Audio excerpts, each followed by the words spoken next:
जय माता दी सबको। आज हम स्कंद माता के बारे में जानेंगे हैं कि स्कंद माता की पूजा 5वें दिन में क्यों की जाती है। नवरात्रि के 5वें दिन देवी स्कंद माता की पूजा की जाती है, जिनकी कथा तारकासुर नामक राक्षस के वध से संबंधित है। स्कंद माता ने देवी पार्वती के रूप में भगवान शिव और पार्वती के पुत्र भगवान कार्तिकेय को गोद में लेकर उनका पालन पोषण किया और फिर कार्तिकेय ने तारकासुर का वध किया, जिससे देवताओं को मुक्ति मिली।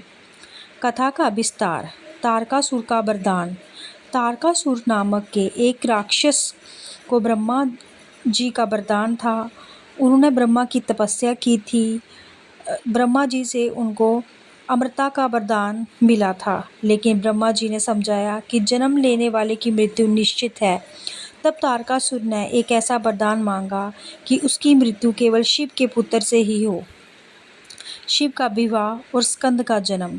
तारकासुर को विश्वास था कि भगवान शिव कभी विवाह नहीं करेंगे, इसलिए वे हमेशा अमर रहेगा। लेकिन देवताओं ने शिव को पार्वती से विवाह करने के लिए प्रेरित किया और उनके विवाह के बाद कार्तिकेय स्कंद का जन्म हुआ। स्कंद माता का रूप। देवी पार्वती ही स्कंद माता बनी, इसलिए उन्हें स्कंद माता के नाम से जाना जाता है, जिनकी गोद में बाल रूप में भगवान स्कंद विराजमान हैं।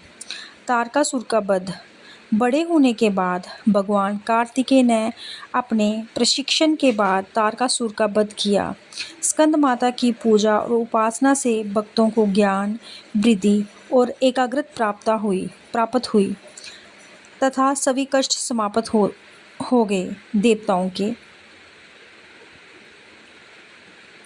स्कंद माता माँ दुर्गा का 5वां रूप है, जो अपने पुत्र कार्तिकेय स्कंद की माता है और नवरात्रि के 5वें दिन उनकी पूजा की जाती है।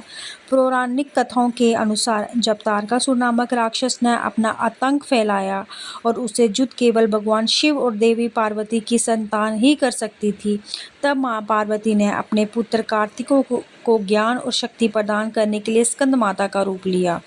कार्तिकेय ने स्कंद माता से शिक्षा प्राप्त करने के बाद तारकासुर का वध किया और देवताओं को कल्याण किया। तारकासुर को वरदान था। तारकासुर नामक एक शक्तिशाली राक्षस ने ब्रह्मा जी से वरदान प्राप्त किया गया कि उसका केवल अंत शिव पार्वती के पुत्र के हाथों ही होगा। तारकासुर के अत्याचारों से त्रस्त होकर देवताओं ने भगवान शिव से प्रार्थना की, जिसके बाद शिव ने पार्वती से विवाह किया और स्कंद का जन्म हुआ। जब कार्तिकेय ने तारकासुर को हराने के लिए युद्ध की तैयारी की, तो मां पार्वती ने स्वयं को स्कंद माता के रूप में परिवर्तित कर लिया। स्कंद माता के रूप में देवी ने कार्तिकेय को अपना प्रेम पूर्ण आलिंगन में लिया, उन्हें बलवान बनाया, युद्ध के लिए आवश्यक शिक्षा और ज्ञान प्रदान किया। स्कंद माता से प्राप्त शिक्षा और शक्ति से बलवान होकर भगवान कार्तिकेय ने तारकासुर का वध किया और धरती को उसके आतंक से मुक्त कराया। स्कंद माता देवी दुर्गा के मातृत्व प्रेम और शक्ति का प्रतीक है, जो सिखाती है कि एक माँ अपने बच्चे के प्रेम करने के साथ साथ सही मार्ग पर चलने के लिए शक्ति और साहस भी देती है। वह ज्ञान और क्रिया के मिलन का प्रतिनिधित्व करती है, जो ज्ञान और कर्म को भी एक साथ लाता है, जो जीवन की कठिन परिस्थितियों से निपटने के लिए आवश्यक है। स्कंद माता की पूजा से भक्तों की सभी मनोकामनाएं पूर्ण होती हैं, विशेषकर उन्हें संतान सुख की प्राप्ति होती है और वे प्रेम पूर्ण और साहसी जीवन जीने में सक्षम होते हैं। तो सभी जयकारा लगाएंगे स्कंद माता का, बोलेंगे जय स्कंद माता की।